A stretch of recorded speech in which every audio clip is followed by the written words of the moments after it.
Troisième partie d'Élie, donc un homme ordinaire, dans un temps extraordinaire ou dans des circonstances vraiment spéciales et extraordinaires.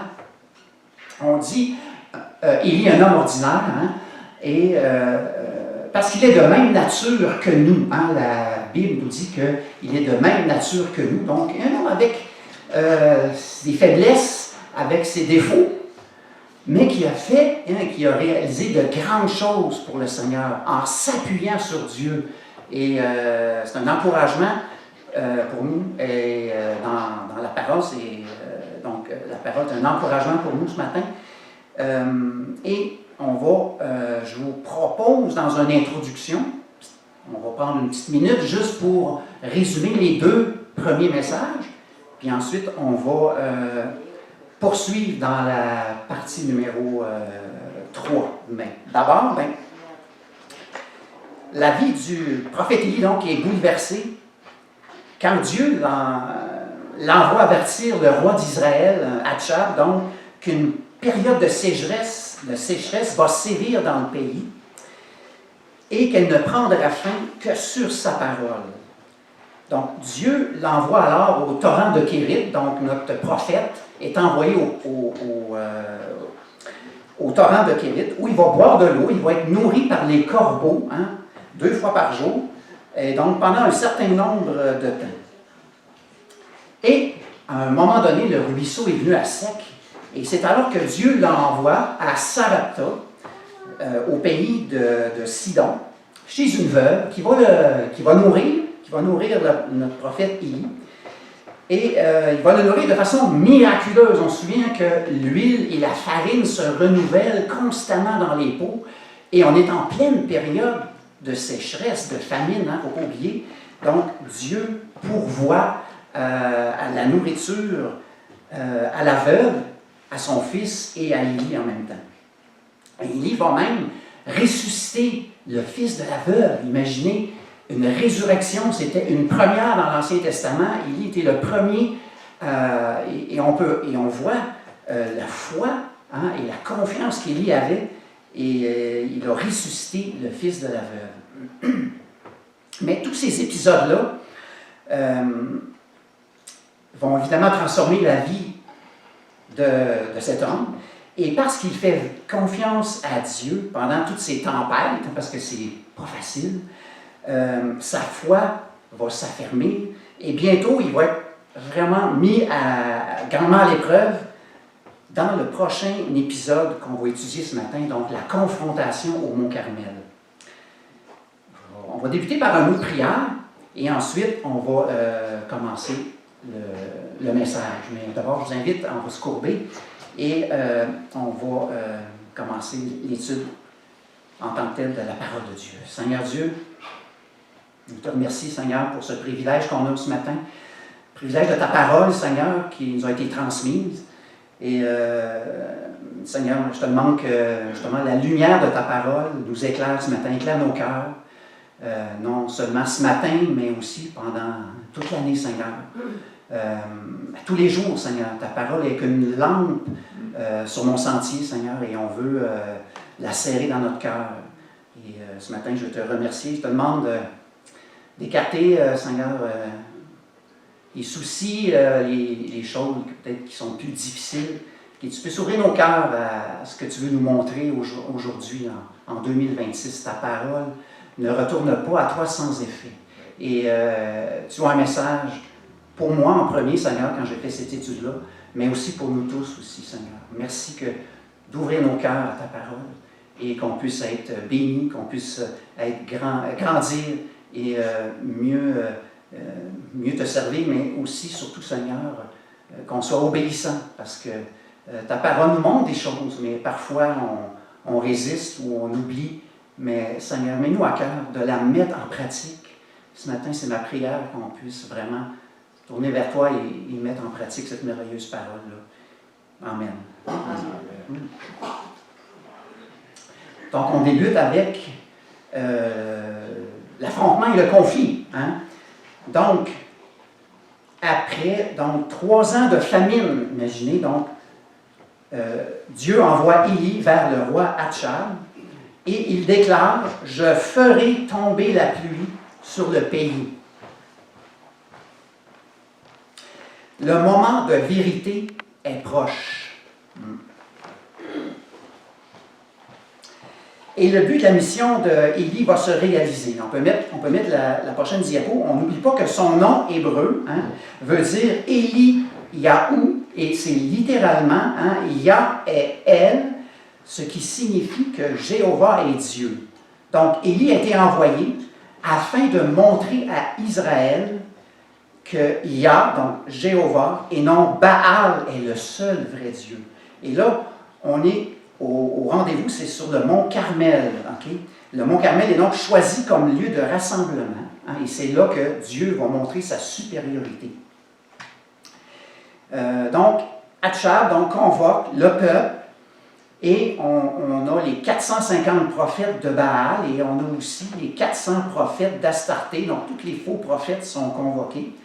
Et ils vont s'opposer, imaginez, tous ces gens-là, à un seul représentant qui représente Dieu. Dans un coin, voici les 800 faux prophètes, et dans l'autre coin, Élie, seul, avec son serviteur, mais il a Dieu avec lui. Mais voilà, donc, il va y avoir cet affrontement-là. Et on peut lire dans Un roi, d'ailleurs, c'est le chapitre 18, si vous voulez lire à la maison, donc c'est Un roi, c'est le chapitre 18, tous les versets sont tirés de là ce matin.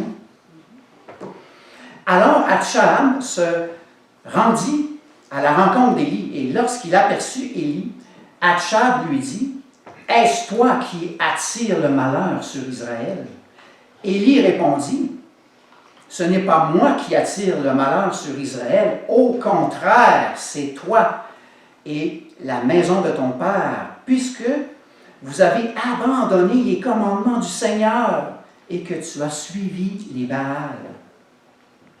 Maintenant, fais rassembler tout Israël auprès de moi au mont Carmel, avec les 450 prophètes de Baal et les 400 prophètes de l'Achéra, ou d'Astarté, en fond, et qui mangent à la table de Jézabel. Donc, si on regarde on a le verset, si on regarde un peu avant on va regarder le contexte un peu biblique et géographique, on va voir on est situé où avec ça. Donc, puisque Élie avait annoncé à Atchab lui-même que la pluie ne tomberait qu'en réponse à sa parole, il y a 3 ans avant, c'était nécessaire que Élie se présente lui-même en personne pour dire à nouveau au roi, maintenant il va pleuvoir.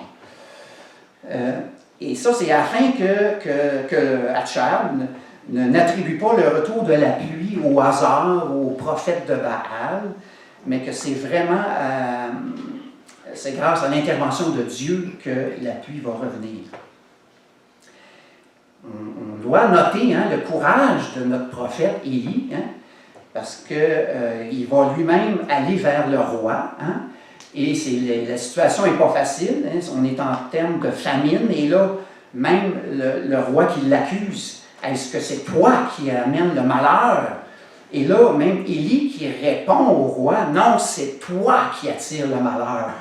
Et le roi, on n'oublie pas qu'il a quand même le droit de vie ou de mort sur chacun de ces sujets, puis il aurait pu faire exécuter Élie, mais on voit la protection de Dieu. Dieu a protégé, et là, les gens sont convoqués et on va se rendre au mont Carmel.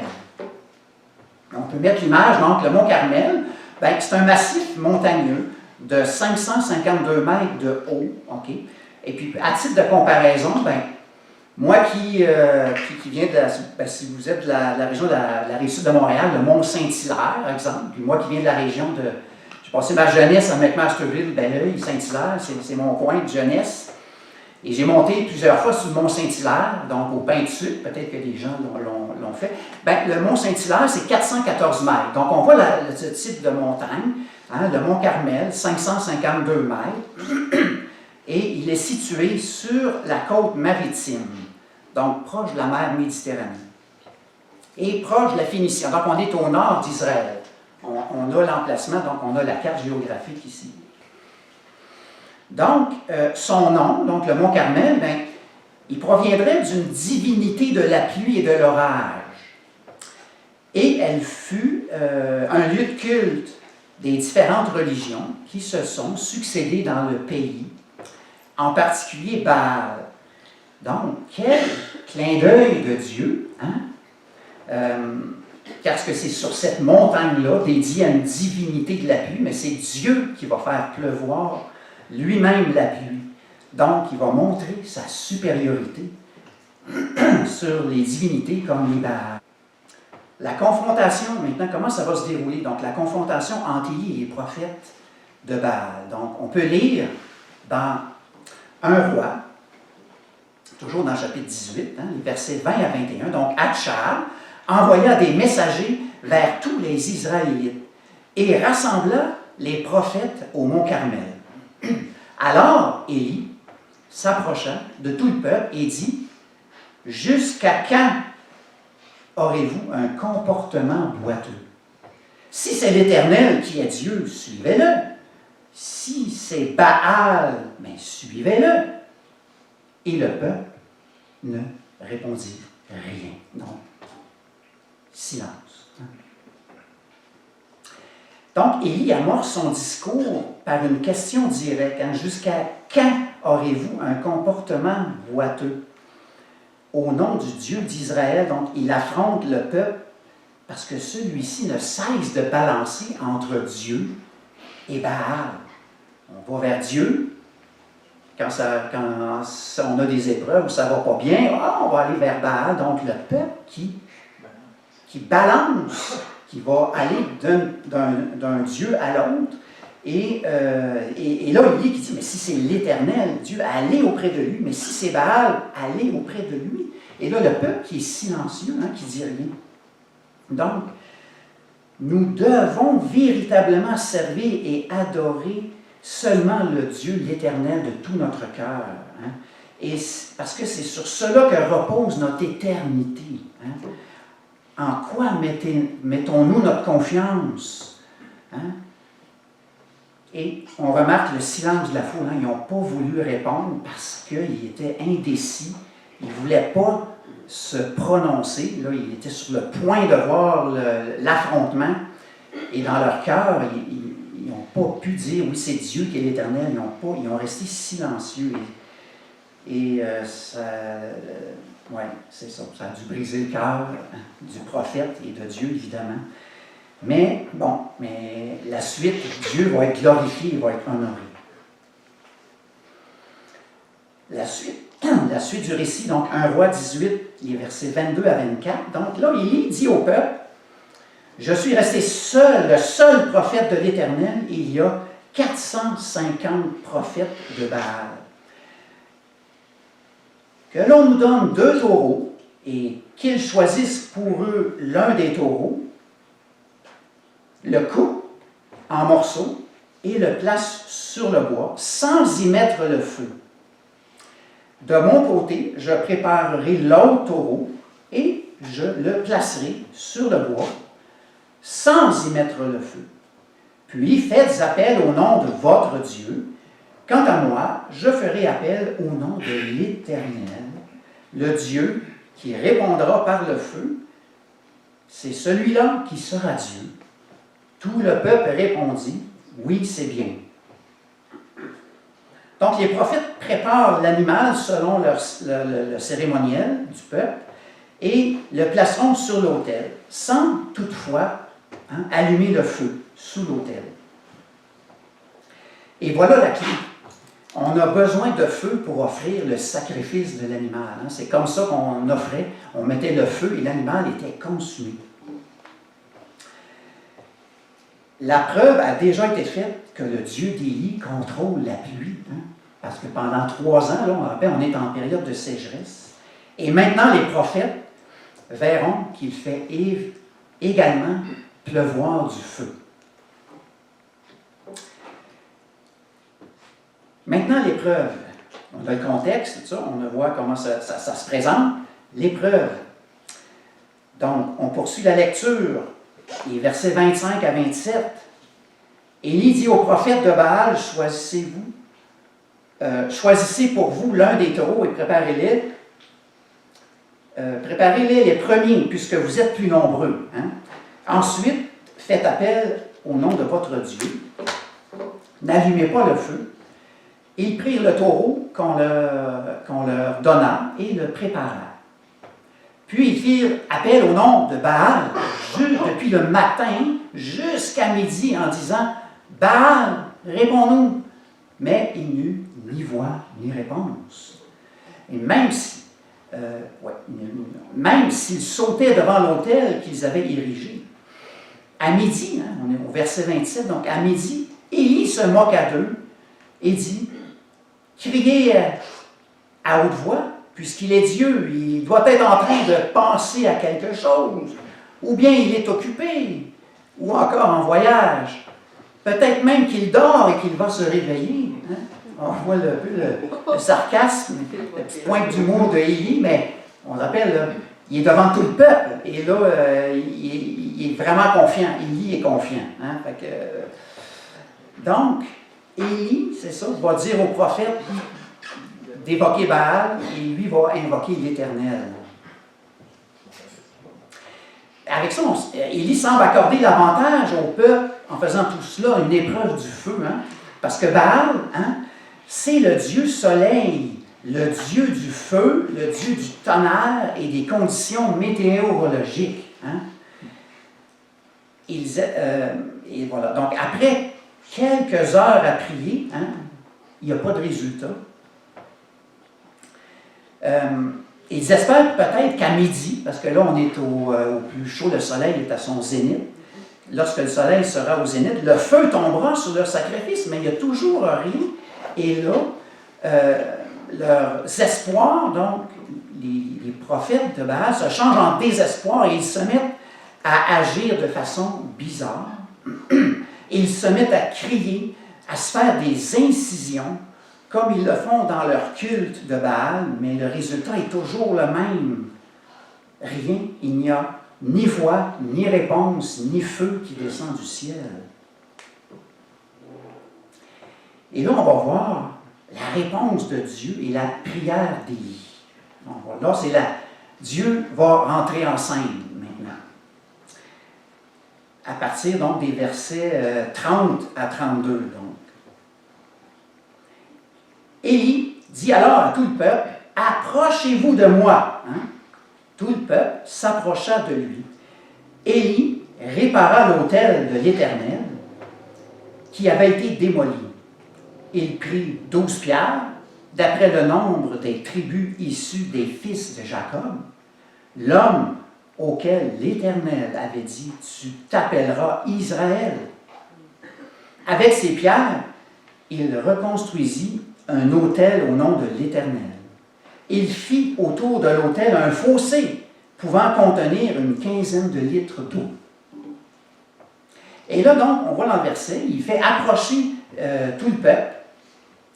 Il veut que toute la foule voie ce que Dieu fera. Donc, la foule se détourne des prophètes de Baal, et là, toute l'attention est sur Élie et sur ce que Dieu va faire. Il rétablit l'autel de Dieu que l'on avait renversé.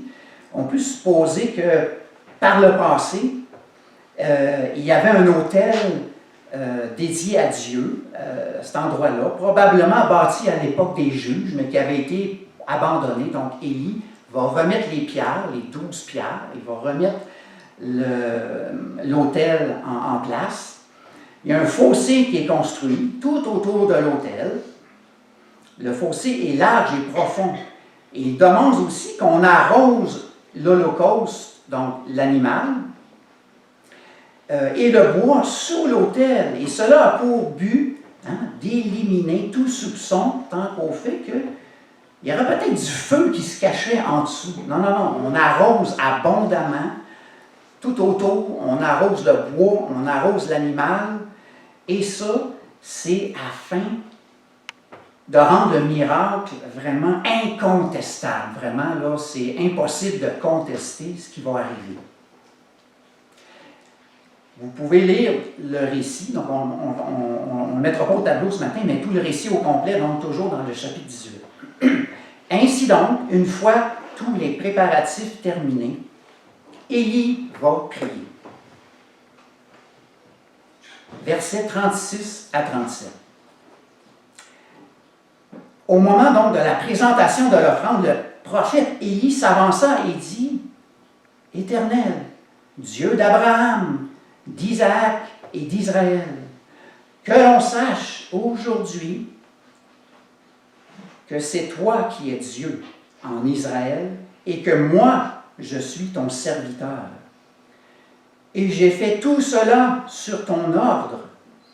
Réponds-moi, Éternel, réponds-moi, afin que ce peuple reconnaisse que c'est toi, Éternel, qui es Dieu, et que c'est toi qui ramènes les cœurs vers toi. » Une courte prière qui devrait nous inspirer nous-mêmes pour nos propres prières quand on se tourne vers le Seigneur. Par cette prière, on peut en déduire quelques affirmations. Premièrement, il dit « Éternel, Dieu d'Abraham, d'Isaac et d'Israël. » Donc, l'Éternel est encore leur Dieu, même s'ils l'ont abandonné pour aller vers les idoles. Dieu demeure le Dieu d'Israël, malgré que le peuple l'a abandonné. Ensuite, il agit pour la gloire de Dieu et non pour le prestige d'Élie.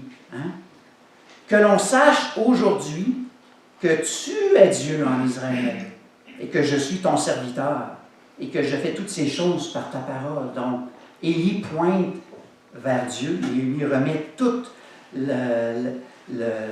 l'attention, lui remet toute la gloire. Et c'est une prière de foi, parce qu'on lit « Réponds-moi, Éternel, réponds-moi ». 2 fois, la répétition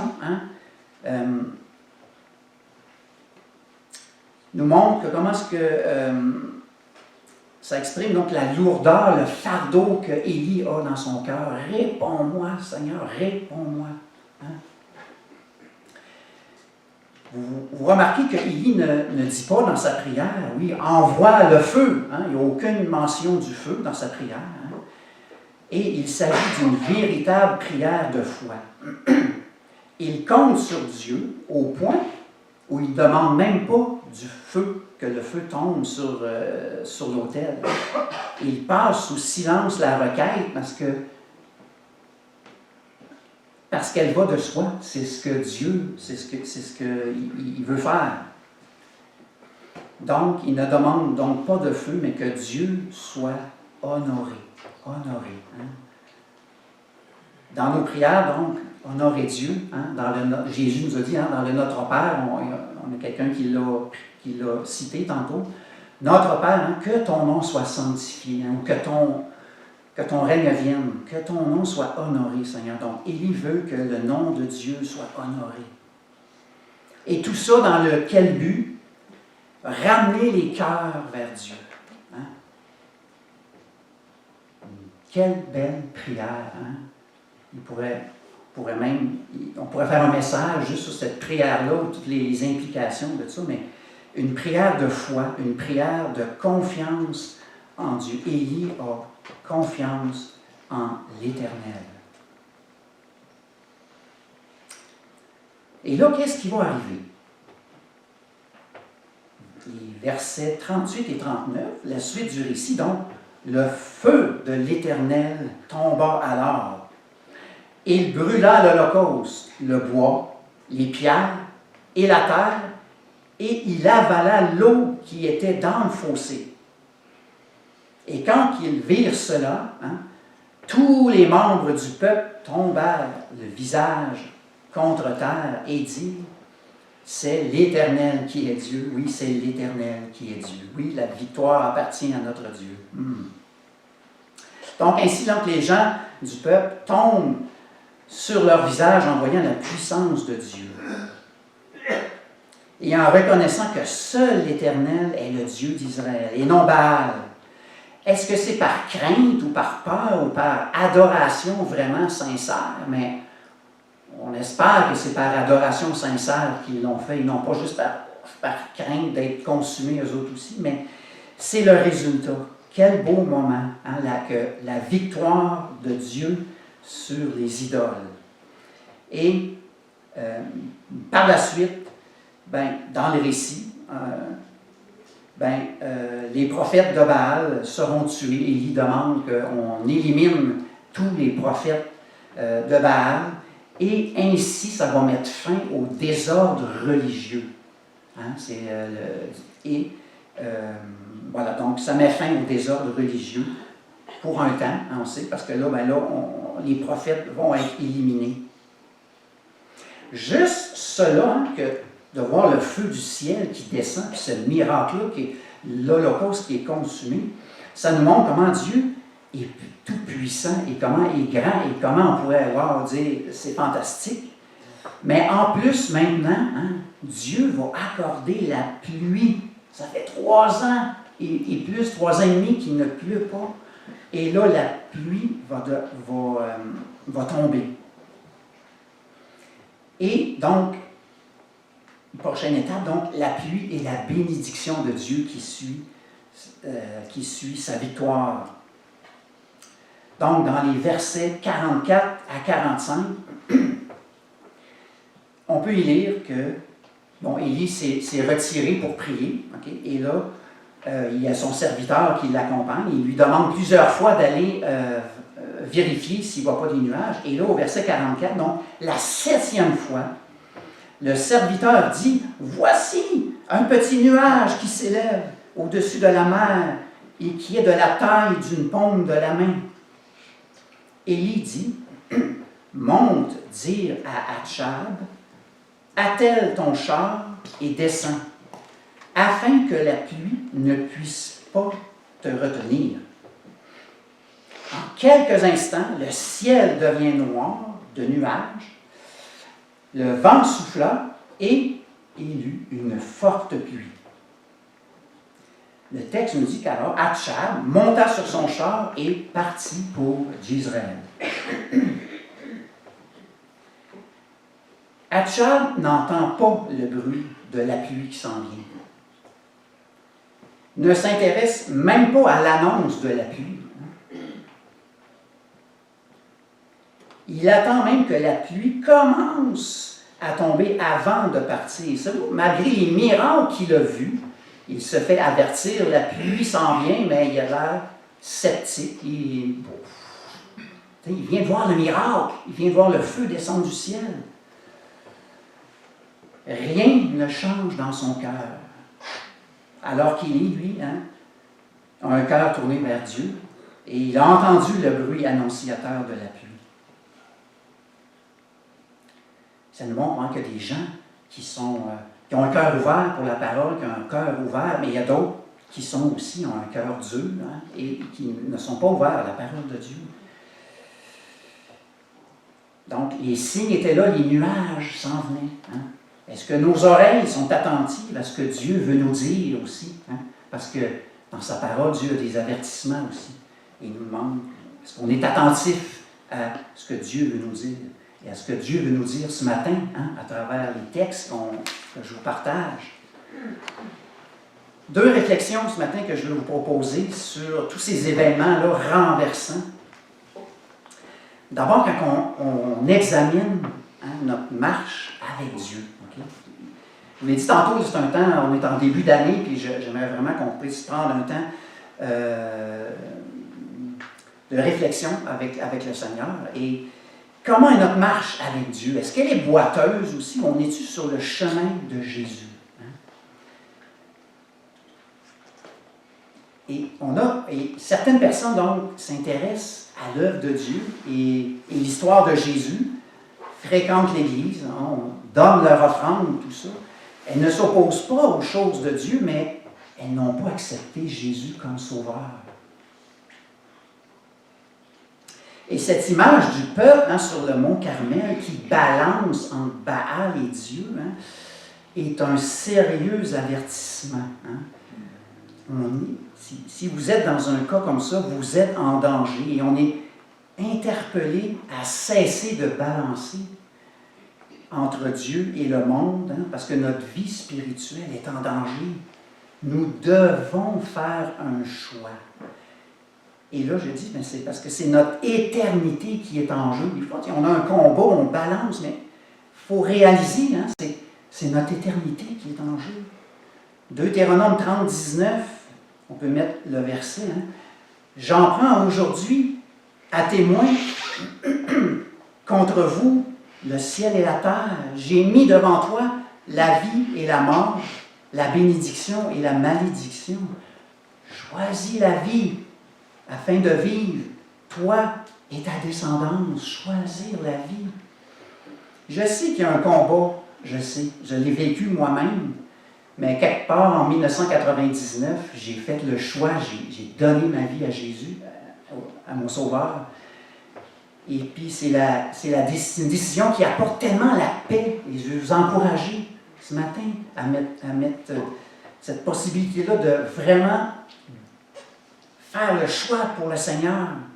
C'est la meilleure décision de ma vie parce que quand on est dans un temps comme ça où on balance, on balance, ben, on ment à Dieu, parce qu'on fait des compromis, on cache qui on est à nos proches, à nos amis, on a peur d'être jugé, ou il y a des choses, mais quand j'ai donné ma vie à Dieu, la paix qui était là, c'est indescriptible, oui. Choisir la vie. Puis je remercie le Seigneur depuis toute cette époque-là. Je le remercie. Et c'est la meilleure décision, choisir la vie. Oui, le Seigneur nous invite à le faire. Et vous savez quoi, j'avais des craintes, mais de partager ma foi, tout ça, parce que j'avais ces combats-là. Mais alors que quand j'ai pris cette décision-là de ne plus cacher qui j'étais vraiment, ben, j'ai eu des belles conversations avec des gens, des proches, tout ça, puis j'ai eu des bénédictions. Alors, tu sais, ces craintes-là, ça ne vient pas de Dieu. Ça ne vient pas de Dieu. Cette crainte-là, c'est ça, je veux vous dire ce matin, ça ne vient pas de Dieu. Et je vous encourage à faire le pas, un pas de foi. Hein? Pour d'autres personnes aussi qui sont dans notre assemblée et qui sont sauvées, qui marchent avec Dieu et qui ont accepté Jésus comme sauveur, bien, la réflexion ce matin aussi pour nous, c'est avons-nous perdu notre premier amour? Hein? Est-ce que nous sommes toujours bouillants pour Dieu? C'est la question ce matin que j'ai pour vous. Regardons et examinons toutes nos motivations dans une société qui, on ne se le cache pas, nous inonde de bruit, de tâches à faire, d'objectifs financiers, matérialistes à atteindre. Et en ce début de 2026, ben, prenons le temps d'examiner notre cœur. Est-ce qu'il y a des choses qui nous éloignent de Dieu? Hein? Prenons le temps de lire sa parole, de prier, d'écouter la voix de Dieu. Hein? Parce que c'est dans sa parole, c'est en passant du temps seul avec Dieu, avec sa parole ouverte, que Dieu va parler à notre cœur, il va nous parler. C'est lui qui ramène les cœurs vers lui, c'est sa parole, c'est lui qui nous ramène. Mais si vous entendez la voix de Dieu, je vous en supplie, hein, ne restez pas silencieux comme le peuple qui n'a pas pris position, qui est resté silencieux. Si Dieu vous appelle, répondez, me voici, hein, envoie-moi Seigneur. Et Jésus nous donne un sérieux avertissement pour tous les chrétiens.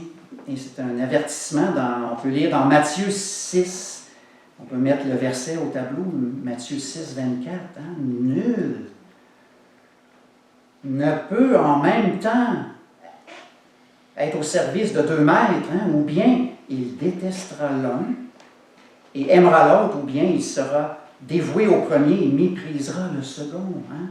Vous ne pouvez pas servir en même temps Dieu et l'argent. Hein, on est dans une société matérialiste et on est inondé. C'est un défi, mais encore une fois, par la prière, par la parole, par la confession aussi, parce qu'on peut s'éloigner, mais Dieu, avec bonté, hein, on a lu Dieu, comment Dieu est bon, Dieu est miséricordieux, Dieu nous pardonne, on ramène Dieu, il nous ramène sur le bon chemin. Donc, c'est un peu ça ce matin que j'avais à cœur. Donc, je voulais qu'on prenne le temps d'évaluer notre relation donc, avec Dieu. On en est où dans notre marche avec le Seigneur? Et si c'est Dieu qui est Dieu dans votre cœur, alors prenons la décision de le suivre pleinement à 100%, sans compromis.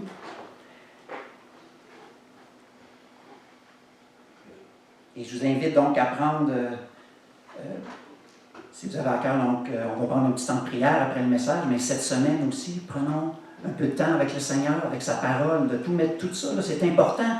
Je le répète, hein, c'est une décision qui a un impact sur notre éternité. C'est quelque chose d'important. Il faut mettre il faut mettre du temps à part pour le Seigneur. Après avoir vu le feu du ciel descendre, oui, bien sûr, le peuple s'est finalement exclamé, oui, c'est l'Éternel qui est Dieu. De nos jours, hein, de tels miracles, le feu qui descend du ciel, ça n'arrive plus, puis heureusement. Hein. Mais, par la grâce de Dieu, on a d'autres signes qu'on a autour de nous. Hein. Nous pouvons voir de nos yeux des vies et des cœurs transformés. Il y a des gens hein, qui luttent avec des problèmes de consommation, de drogue ou alcool qui sont guéris. Il y a des personnes qui sont malades, qui retrouvent la santé.